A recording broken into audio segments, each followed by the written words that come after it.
السلام علیکم ورحمۃ اللہ تعالی وبرکاتہ. الحمد للہ رب العالمین والصلاة والسلام على سید المرسلین وعلى آلہ وصحبہ اجمعین. اما بعد فاعوذ باللہ من الشیطان الرجیم. بسم اللہ الرحمن الرحیم. وقضى ربك الا تعبدوا الا اياه وبالوالدين احسانا. صدق اللہ العلی العظیم. کسی شاعر نے یہ خوب فرمایا، ماں باپ کی خدمت میں جو لمحہ گزارتا ہے زندگی کا ہر دن اس کے جنت کے برابر ہوتا ہے.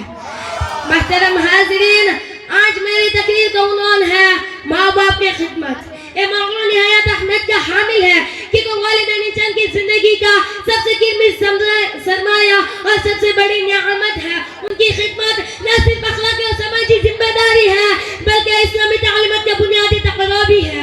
قرآن کریم میں اللہ تعالی نے فرمایا وَقَضَى رَبُّكَ أَلَّا تَعْبُدُوا إِلَّا إِيَّاهُ وَبِالْوَالِدَيْنِ إِحْسَانًا.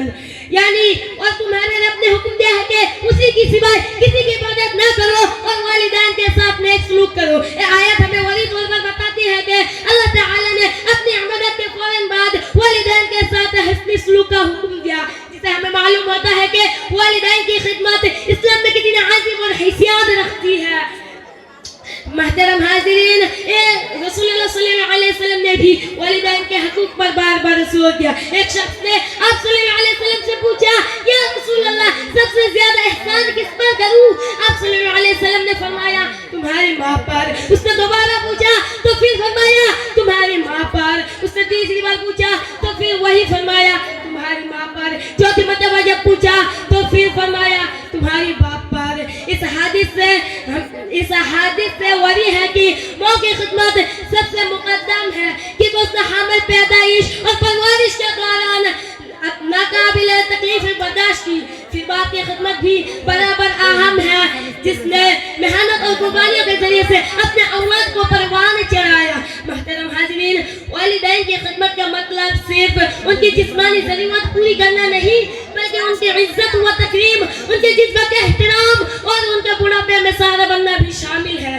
قرآن کریم میں فرمایا گیا فَلَا تَقُل لَهُمَا أُفٍّ وَلَا تَنْهَرْهُمَا وَقُل لَهُمَا قَوْلًا كَرِيمًا.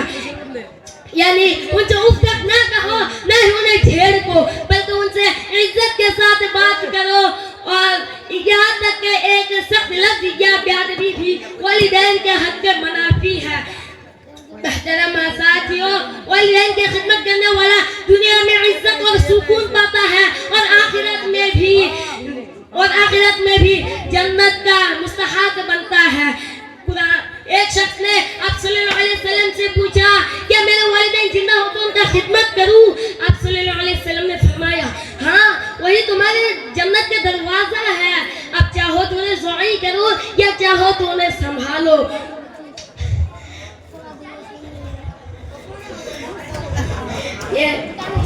اب چاہو تو انہیں ضائع کرو یا چاہو تو انہیں سنبھالو. لہذا نہیں چاہیے ہے کہ والدین کی خدمت کو اپنی زندگی کا سب سے بڑا مقصد بنائے، ان کے لیے دعائیں کرے اور اپنے اولادوں کو بھی یہ سکھائے کہ والدین کی خدمت سب سے بڑا سعادت ہے. آخر میں یہ چاہتا ہوں کہ والدین کی خدمت کرنے اللہ تعالی نے ہم سب کو والدین کی خدمت کرنے کا توفیق عطا فرمائے. آمین. وآخر دعوانا الحمدللہ رب العالمین. السلام علیکم ورحمۃ اللہ تعالی وبرکاتہ.